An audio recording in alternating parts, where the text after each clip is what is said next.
నమస్తే రమగారు. నమస్తే జయ. రమగారు, రకరకాల సిరీస్లు చెప్పేసుకుంటున్నాం, చిన్న చిన్న షార్ట్ స్టోరీస్ చెప్పేసుకుంటున్నాం. ఏదైనా దెయ్యాలు భూతాలు వీటికి సంబంధించిన కథలు ఏమైనా ఉన్నాయా? ఇంతకుముందు సరదా సరదా కథలు చాలా అవునవును. చెప్పాను. నేను ఒక తెలుగు కథల అభిమానుల గ్రూప్లో ఉన్నాను, చాలా కథలు చదువుతానని చెప్పా కదా. వాళ్ళు ఆ గ్రూప్లో దయ్యాల కథలోని ఒక పుస్తకం ఎప్పుడో చాలా రోజుల క్రితం వేశారు. ఆహా. చాలా ఇంట్రెస్టింగ్వి. అవి ఇంచుమించు 1938లో ప్రింట్ అయిన బుక్ అది. అబ్బాబ్బాబ్బా, సూపర్ కదా. రైటర్ కూడా అమ్మగారి పేరు జ్ఞాపకం వస్తే చివరిలో చెప్తాను. కథలు చాలా బాగున్నాయి. అందులో కొన్ని కథలు ప్రచారంలో కూడా ఉన్నాయి. దయ్యాల కథలు ప్రచారంలో కూడా ఉన్నాయి. మనకి ఊళ్ళల్లో ఎలా చెప్తారు, మిట్ట మధ్యాహ్నం ఎండలో జుట్టు విరబోసుకుని తిరగకూడదు, అవును, నిద్రగన్నేరు చెట్లు ఉంటాయి ఊళ్ళల్లో, బాగా నిద్రగన్నేరు చెట్టు కింద కూర్చోకూడదు అని అంటుంటారు. అది మనకి కనపడుతుంటాయి, ఆ మాటలు వినిపిస్తాయి. ఇంకా మీరు ఊళ్ళు దాటేశారు కాబట్టి తెలియదు, కానీ మా చిన్నతనంలో అయితే పొద్దుటిపూటి తలంట్లు పోసుకుని పిల్లలు వినాయక చవితి అప్పుడు ఈ వినాయకుడిని తీసుకోవడానికి జుట్టు విరబోసుకుని బయటికి వెళ్తే కేకలేసేవాళ్ళు. చెట్ల మధ్యలోకి వెళ్ళకూడదు, ఏవైనా ఆశిస్తాయని చెప్పేవాళ్ళు. ఇవన్నీ మామూలుగా మనకి కనపడుతుండేవి. కుక్కలు బాగా మురుగుతుండేవి రాత్రిపూట, మొత్తం కుక్కలన్నీ ఓ చోటే చేరి అక్కడ ఏదో అవి చూసే ఈ ఆత్మని అందుకే అరుస్తున్నాయి అనేవాళ్ళు. చెదరగొట్టడానికి ట్రై చేసేవాళ్ళు బాగా. ఎవరో ఒకళ్ళు వేసి అదిలించేసేవాళ్ళు అనమాట.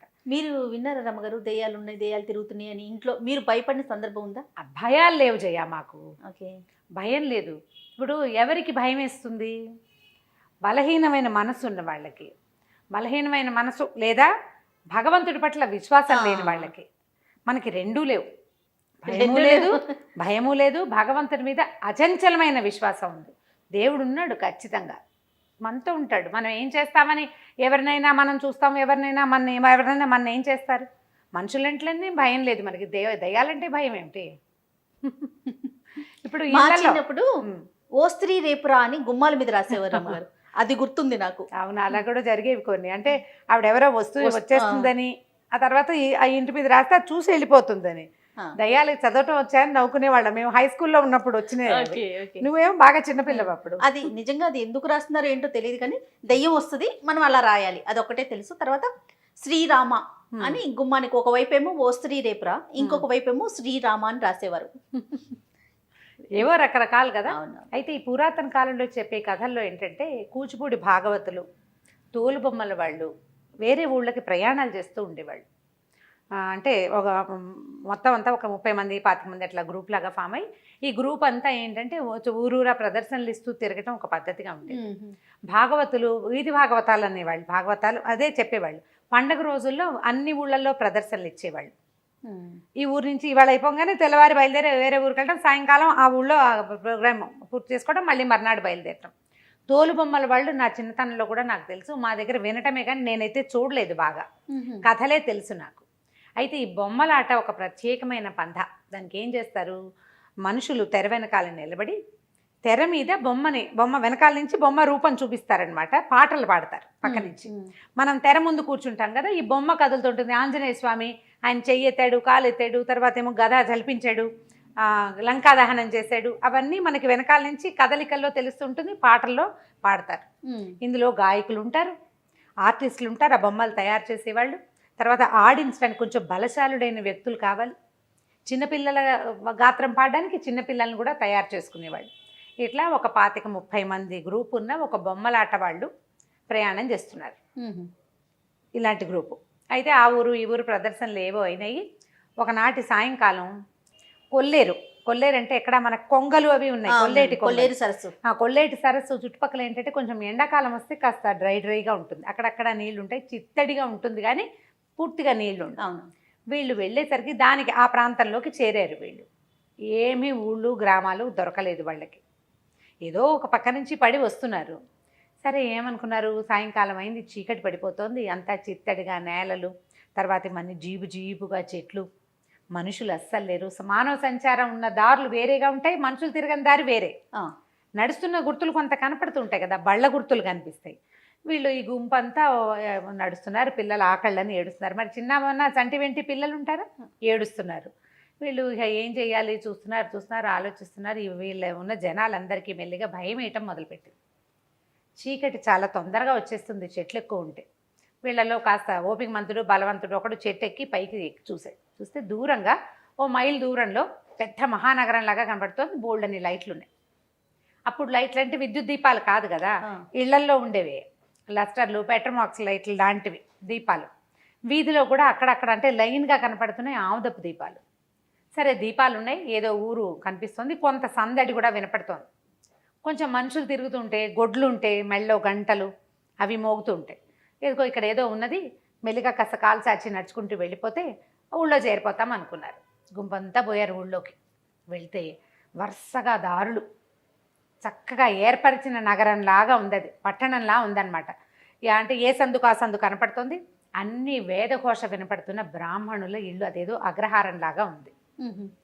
సరే వెళ్ళేసరికల్లా కొంతమంది ఏమో బంగారపు ఉయ్యాలలు వేళ్లాడుతున్నాయి వాకిళ్లలో, భార్య పిల్లలు కూర్చుని ఉయ్యాలు ఊగుతున్నారు. పెంపుడు చిలకలు, కోళ్ళు లేవు, కోళ్ళు ఉంటే రైతులు ఉన్నట్టు, చిలకలు ఉంటే బ్రాహ్మణులు ఉన్నట్టు, ఏదో భాష నేర్పిస్తారు, రండి కూర్చోండి అంటుంటాయి. అవి రకరకాలుగా ఉన్నాయి. అక్కడక్కడ వంటల వాసనలు వస్తున్నాయి. ఆడవాళ్ళు కనిపిస్తున్నారు, మగవాళ్ళు చక్కగా చెవుల కుండలాలు, పంచలు, తర్వాత ఏమో ఆరేసున్న ధవతులు, బట్టలు కనిపిస్తుంటే మనకు తెలుస్తుంది కదా ఫలానా వాళ్ళు ఉన్నారు. వీళ్ళని చూసి అందరు పిలిచారు. ఆకళ్ళేసి నకనకలాడిపోతున్నారు వీళ్ళు. సరే భోజనం ఏర్పరిచారు. వీళ్ళందరికీ ఒకే ఇంట్లో కాకుండా ఓ 4 ఇళ్లలో మా ఇంటికి రండి అని చెప్పి ఏదో కాస్త వండుకోవడానికి కొంత సామాగ్రి ఇచ్చారు. కొంతమందికి వాళ్ళ ఇంట్లో ఉన్నదే పెట్టారు. శుభ్రంగా అందరూ తినేశారు. ఆత్మారాముడు శాంతించాక ఏముంది, సంగీతం పాడతారు ఇట్లాంటి వాళ్ళంతా. ఈ ఉన్నవాళ్ళు పెద్దవాళ్ళు ఏమన్నారంటే, బాబు ఏం ఆట కడతారు, ఏదైనా ఒక ఆట కట్టి తెల్లారంగా దాకా పడుకుని వెళ్ళిపోండి అన్నారు. తెల్లవార్లు ఆట కట్టే పద్ధతి కూడా ఉండేది అప్పట్లో.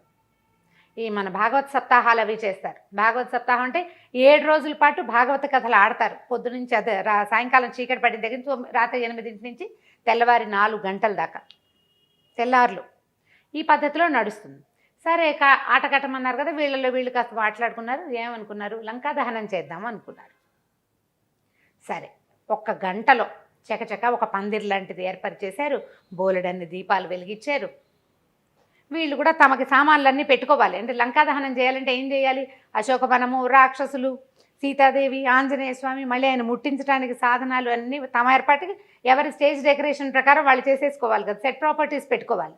వీళ్ళన్నీ సెట్ చేసుకున్నారు. వాళ్ళు సరే అన్నీ ఏర్పరచుకుని చూస్తే వరుసగా వచ్చి కూర్చున్నారు. అందరూ బంగారు కుండలాలు, ఎర్రగా శాలువాలు, బ్రహ్మాండంగా విభూది పట్టీలు, ఒళ్ళంతా కూడా విభూది పట్టీలు ఉంటాయి. 12 పుండ్రాలు అంటారు, 12 పుండ్రాలు ధరించి చక్కగా ఉన్నారు. ఆడవాళ్ళు కూడా బ్రహ్మాండంగానే ఉన్నారు. అందరూ కాసిపోసి చీరలు, బోల్డ్ నగలు, ఎంత బాగుందో. సరే అక్కడి నుంచి ఓం అని ముందు గణపతి ప్రార్థన చేశారు.